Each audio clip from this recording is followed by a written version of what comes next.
Parce qu'il suffit d'un peu d'équilibre, d'une planche, d'une rame et d'un plan d'eau, le stand-up paddle est une pratique à la mode en été. Pour ceux qui vivent au bord de mer, c'est un sport comme le jogging ou la zumba. Je travaille souvent l'après-midi, donc le matin, j'en profite pour aller sur l'eau, pour m'entraîner en fait, en préparation de course, pour entretenir le physique et le mental aussi. Sport de glisse, le stand-up paddle est attaché à la Fédération française de surf. Mais au-delà de la balade, cette pratique sportive se décline en différentes disciplines. Ce qui est intéressant dans le stand-up paddle, c'est que tout le monde s'y retrouve. On peut le pratiquer d'une façon assidue et, comme on dit nous dans le jargon, se mettre dans le rouge, c'est-à-dire faire des courses, s'entraîner dur, ou alors aller se balader tout simplement et aller à la pêche.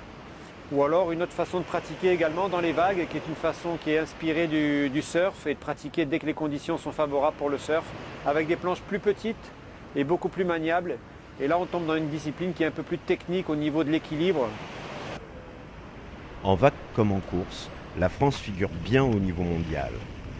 Antoine Delperro, Olivia Piana, Éric Terrien ou Céline Guédon sont les noms de nos champions. Le 12 avril aura lieu la première compétition de course de la saison, la Hobby City Race à Port-Gréement.